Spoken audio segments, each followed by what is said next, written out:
Hi everyone! Magtututorial na naman po ako ngayon. Marami kasing nagtatanong kung paano ko ginawa itong video ko na yung tumalon ako na may pulse.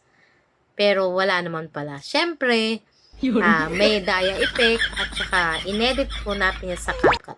So, para sa gustong magtanong at gayahin yung ating content, baka gusto nyo rin to. So, tara, turuan ko kayo. Punta na tayo sa CapCut, new project. Guys, mag-video na kayo. Syempre, yung akmang tatalon kayo.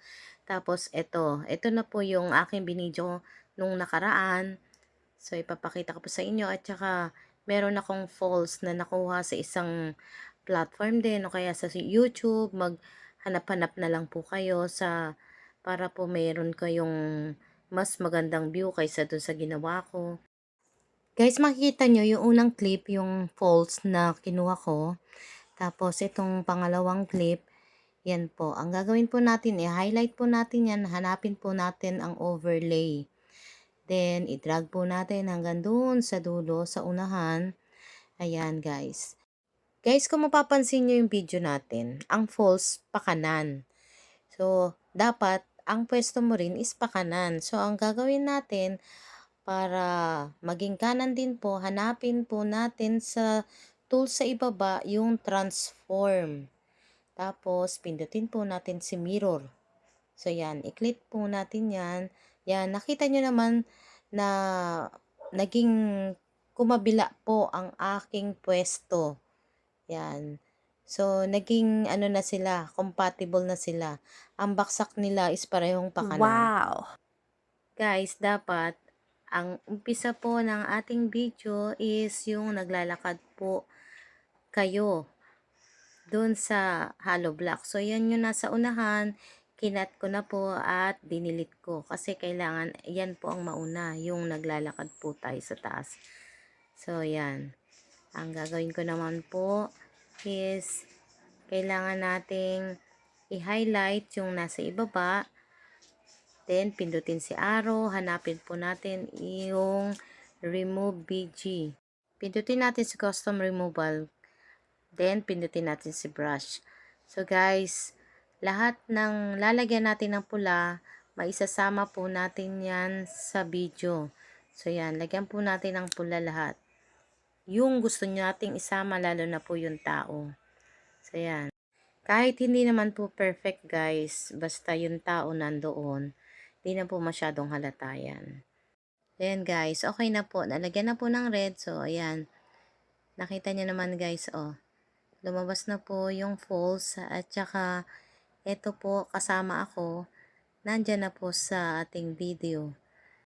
Guys, kung napanood nyo po yung video ko, ipinakita ko po kung ano yung aking binaksakan. Para mas masaya tingnan na for content lang po talaga yung aking ginawa at inedit ko lang po. So, yan.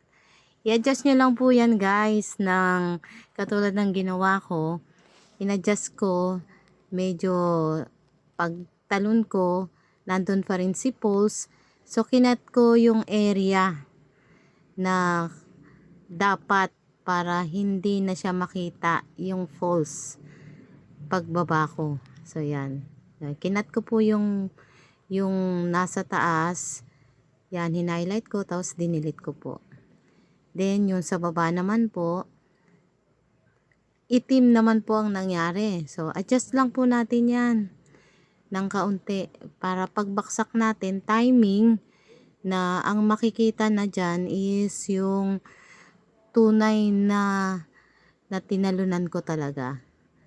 So, yan guys. So, in-adjust ko ulit. Yan. Kung makikita nyo, adjust lang yan guys. Guys, focus naman tayo dito sa ibaba na aking video. So, in-split ko po yan. Di po ba kanina, puro red po ang aking ginawa dito sa ibaba. So, ang mangyayari, magiging red pa rin yan. Hindi mapapakita yung kung ano yung aking binaksakan. So, kailangan i-reset ko po para matanggal ko po yung binrush ko kanina. So, yan. Ngayon, wala na. dahil tinanggal ko na po. Dahil in-split ko po siya. So, ulitin po ulit natin guys para maipakita ko po na yung pinaksakan ko is hindi po yung false, kung hindi po yung mismong ginawa kong video. O, yan. Ayan guys, oh.